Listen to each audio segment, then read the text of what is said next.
Hello, welcome back to our channel Adaptive Learning. So we'll continue with lines and angles, and in this video we'll cover exercise 6.2 of line and angles. All right. So in order to solve 6.2, you basically need to know about corresponding angles, vertically opposite angles, angles in a linear pair. All right, alternate angles. So if you know all this interior angle, property of interior angles, so if you know all this, ये सारी चीज़ें अगर आपको पता है तो 6.2 को solve करने में कोई परेशानी आने वाली नहीं है, बराबर. It's a very easy exercise to be solved. So let us go and see the first sum here.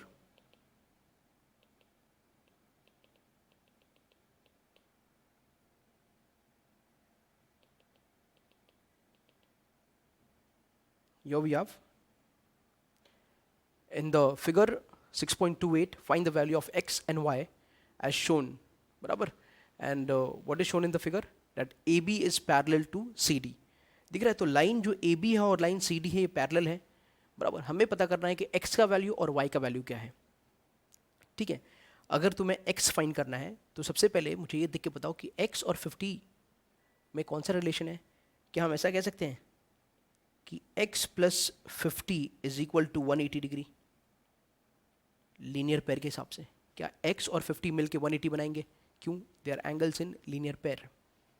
Okay, therefore x क्या हो जाएगा 180 माइनस 50, देयरफॉर x क्या हो जाएगा आपका 130 डिग्री. तो ये मिल गया आपको x का वैल्यू, दैट इज 130 डिग्री. दूसरा क्या फाइंड करना है आपको? दूसरा आपने y फाइंड करना है. तो y और 130 ये दोनों में क्या रिलेशन दिख रहा है? y और 130 में क्या रिलेशन है? They are vertically opposite angle. So you can say that angle y is equal to 130 degree vertically opposite angle के हिसाब से. तो इस तरह से हमें कौन मिल गया? y मिल गया. आंसर हम लिख सकते हैं कि हमारा आंसर x हो गया 130 डिग्री और y हो गया 130 डिग्री. ठीक है. एक इंटरेस्टिंग चीज़ और भी बता दूं मैं यहाँ पर आप x और y देख रहे हो ना, देखो ना x और y ये दोनों कौन से एंगल्स हैं, बराबर. ऑल्टरनेट एंगल याद आ रहा है? ऑल्टरनेट, ये दो लाइन पैरेलल है, ये ट्रांसवर्सल है, तो ये दोनों क्या होंगे? ऑल्टरनेट एंगल्स x और y. और ऑल्टरनेट एंगल्स क्या होते हैं? ऑल्टरनेट एंगल्स इक्वल होते हैं. What alternate angles? They are equal. जब पैरेलल लाइन के बीच में होते हैं तो ऑल्टरनेट एंगल्स क्या होते हैं? इक्वल होते हैं. तो इस तरह से दोनों 130 इक्वल भी है. So yeah we proved, we found out the value of x and y. This was our first sum. Let us move to question number 2. So let us move to second sum. So here we have question number 2. In question number 2, it is given to us that line AB is parallel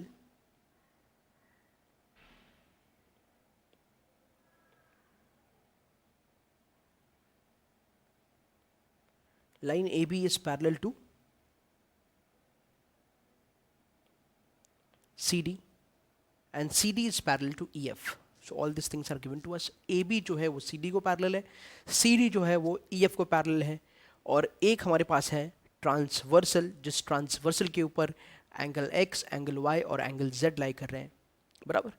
हमें ratio दिया है एक Y:Z. Y और Z का ratio जो है वो 3:7 है. हमें एंगल X को फाइंड करना है. ठीक है. तो सबसे पहले ये बात जान लो, अगर आपको सारी प्रॉपर्टीज़ बहुत अच्छे से याद है, ये आपका है लाइन ए बी और ये मैं ई एफ, ध्यान से देखो ई एफ ले रहा हूँ, थर्ड वाला लाइन ई एफ ले रहा हूँ, बराबर. और ये आपका है ट्रांसवर्सल. यहाँ पर एक एंगल है एक्स और यहाँ पर एक एंगल है आपका जेड. तो ये एक्स और जेड एंगल के बारे में आप क्या कह सकते हो? क्या ये दोनों ऑल्टरनेट एंगल्स नहीं है? They are interior alternate angles. तो एक बात बहुत क्लियर हो गई फर्स्ट पॉइंट में कि A B is parallel to EF, बराबर है. therefore angle X is equal to angle Z. angle X is equal to angle Z और रीजन होगा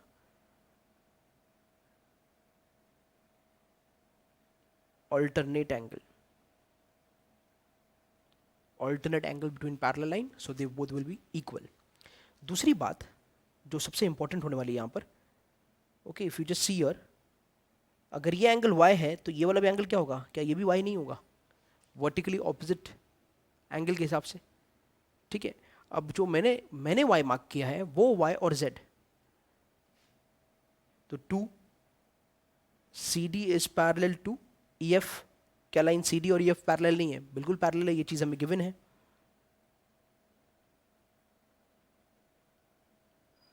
तो क्या कह सकते हो, एंगल y जो हमने बनाया एंगल y, और जो दूसरा वाला जो z है, एंगल y और z के बारे में हम क्या कह सकते हैं, क्या ये नहीं कह सकते कि दोनों इंटीरियर एंगल है, तो interior angle y plus z is equal to 180 degree.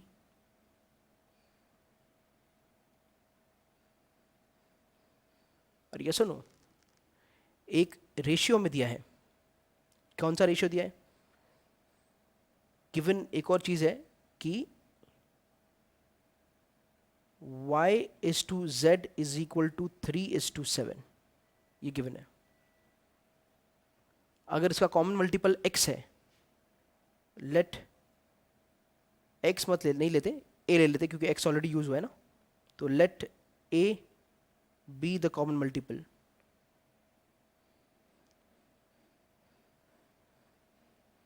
common multiple of given ratio, तो उसके हिसाब से y क्या हो जाएगा, y हो जाएगा 3a और z क्या हो जाएगा, z हो जाएगा 7a, isn't it? अब इन दोनों वैल्यू को, since y plus z is equal to 180, इन दोनों वैल्यू को अगर मैं इसके अंदर सब्स्टिट्यूट कर दूं, y क्या है 3a, z क्या है 7a equals to 180, therefore 10a is equal to 180, और बाद में therefore a is equal to 180 upon 10, therefore a equals to 18। तो a का वैल्यू हमने क्या फाइंड कर लिया, 18 फाइंड कर लिया।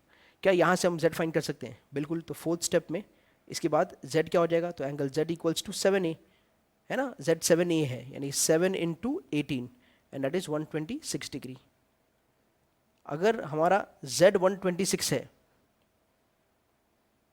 तो आप z और x के बारे में क्या कह सकते हो, तो from statement 1, from this statement 1 both are equal, समझ में आया। तो x का वैल्यू कितना हो जाएगा, therefore x equals to 126 degree. आगे सब समझ में।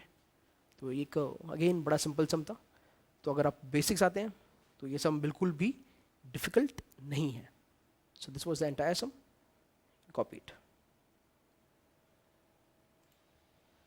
सो इन क्वेश्चन नंबर 3, बराबर, question number 3 again it's a very simple question. इसमें हमें GED का वैल्यू दिया है, पूरा GED, बराबर, ये यहाँ से लेके यहाँ तक, ये full angle is given to us as 126 degree.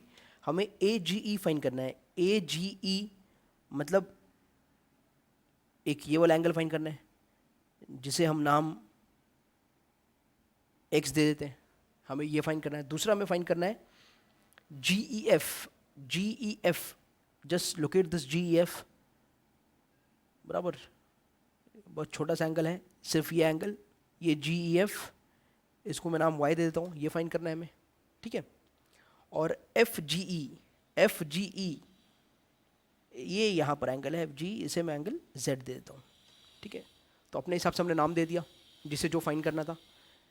Late us start with the sum. So सबसे पहले x को फाइंड करने के लिए, बराबर, मैं ये कह रहा हूँ कि आप ये पूरा देख लो, ये आपका AB है, ये आपका CD है, और ये आपका एक ट्रांसवर्सल है GE नाम का।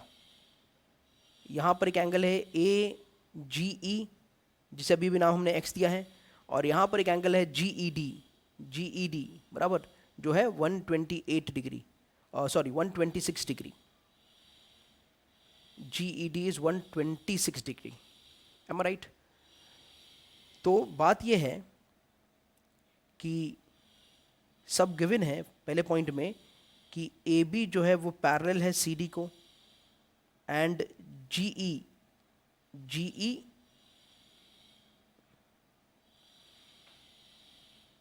Is transversal. तो AB CD पैरेलल है, GE हमारा ट्रांसवर्सल है, तो उस हिसाब से therefore angle AGE will be equal to angle GED, बराबर, इसे बोलते हैं ऑल्टरनेट एंगल। AGE जिसे हमें फाइंड करना है, उसका नाम क्या है, x हमने लिया, तो x इक्वल्स टू, और GED हमें गिवन है, GED कितना है 126 डिग्री, तो ये मिल गया पहला एंगल हमारा x, जो कि कितना है 126 डिग्री। अब दूसरा हमें जो फाइंड करना है वो है z, बराबर, तो हमें क्या मालूम है, x plus z equals to 180 degree, ये लीनियर पेयर के हिसाब से, according to linear pair x plus z क्या हो जाएंगे 180 degree, therefore 126 plus z equals to 180 degree, therefore z equals to 180 minus 126, बराबर, therefore z equals to कितना हो जाएगा ये 54, तो एंगल z हो गया 54 डिग्री।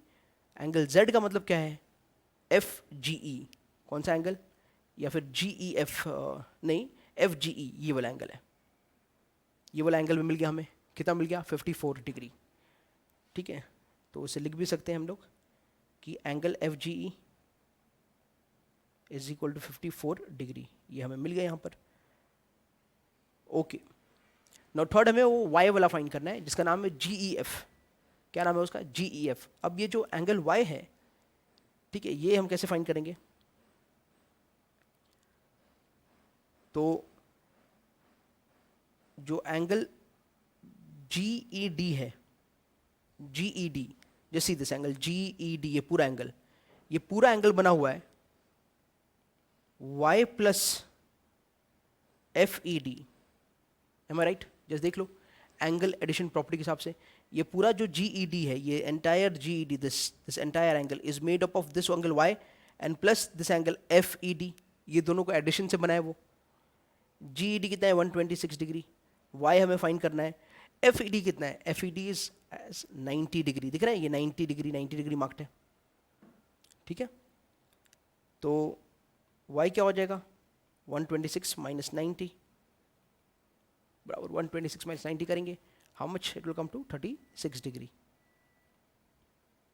ठीक है, तो एंगल y कितना हो गया 36 डिग्री, y का मतलब क्या है GEF, बराबर, तो angle GEF is equal to 36 degree.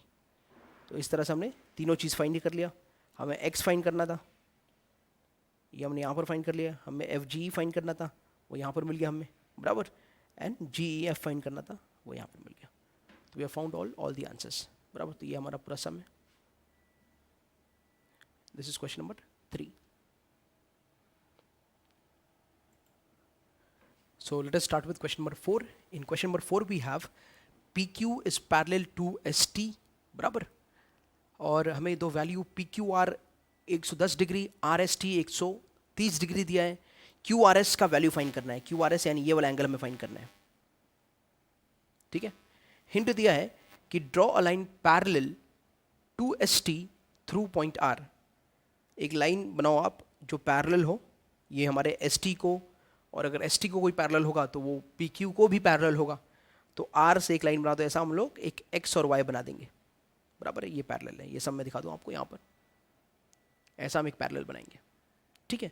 हमें ये वाला एंगल फाइंड करना है, तो बड़ा सिंपल सम है, मैं एकदम फटाफट बता देता हूँ आपको। तो अगर ये हमने XY ड्रॉ किया पैरेलल, तो उसके हिसाब से ये PQ और ये XR क्या हो जाएगा, पैरेलल हो जाएगा, और एक QR क्या हो जाएगा, ये एक ट्रांसवर्सल हो जाएगा। तो ये एंगल और ये एंगल मिलके कौन से angles, interior angle. Interior angles कितना होते हैं, इंटीरियर एंगल्स होते हैं 180 डिग्री, ये 110 है, तो ये कितना होगा, ये 70 डिग्री हो जाएगा, तो in this way will find this as 70 degree. अच्छा, बाद में ये लाइन और ये लाइन भी पैरेलल है, तो ST is parallel to RY, ये पैरेलल है कंस्ट्रक्शन के हिसाब से, तो ये 130 है, तो ये क्या हो जाएगा, ये 130 और ये एंगल इंटीरियर एंगल हो जाएंगे, और इंटीरियर के हिसाब से ये अगर 180 होंगे तो ये हो जाएगा 50 डिग्री, ठीक है। अब लीनियर पेयर लगा लो, लीनियर पेयर के हिसाब से अगर ये 70 है, ये 50 है, तो ये कितना होगा, ये x यहाँ पर ले लो, तो 70, x और 50, ये तीनों मिलके कितने होंगे 180 डिग्री, ये सुनो 70 और 50 मिलके 120, बचा कितना 60, तो x कितना डिग्री, ये 60 डिग्री, तो जो आपको फाइंड करना है उसका आंसर है 60 डिग्री। इस तरह से हम कर सकते हैं। सो हियर वी हैव, तो सबसे पहले हम अपने हिसाब से यहाँ पर इसको नाम मैं ऐसा स्मॉल a दे देता हूँ, इसको नाम में स्मॉल b दे देता हूँ, और इसको जिसको हमको फाइंड करना है उसको मैं x बोल देता हूँ। ठीक है, तो ये अपने हिसाब से हमने सेट कर लिया। तो पहला पॉइंट जो हमारा होगा उसके हिसाब से पी क्यू जो होगा वो एक्स आर को पैरेलल होगा, P Q is parallel to X R, and जो आपका क्यू आर है इज ट्रांसवर्सल हो जाएगा हमारा क्यू आर। वो हिसाब से 110 plus A will be equal to 180 degree, reason होगा इंटीरियर एंगल्स, देयरफॉर ए जो होगा आपका 180 माइनस 110 हो जाएगा, और देयरफॉर ए आपका हो जाएगा 70 डिग्री। बराबर कर लिया फाइंड आपने। दूसरा एस टी आपका पैरेलल हो जाएगा आर वाई को, नेक्स्ट वाले पार्ट में जाओ, एस टी और आर वाई पैरेलल हो जाएंगे, एंड यहां पर एस आर ट्रांसवर्सल, तो therefore you can say angle B plus 130 degree equals to 180 degree, ये भी आंसर होगा interior angles. Therefore, angle B equals to 180 minus 130, and therefore angle B equals to 50 degree. तो ये B मिल गया। अब third point में A plus X plus B मिलके 180 डिग्री, रीजन होगा लीनियर पेयर। ठीक है, तो A आपका है 70 प्लस एक्स का x है, B आपका है 50 equals to 180, therefore x equals to 180 minus 120, and therefore x equals to 60 degree. therefore x का मतलब क्या है, angle QRS is equal to 60 degree. इस तरह से हमने QRS को फाइंड कर लिया। ठीक है, तो it was again a very simple some.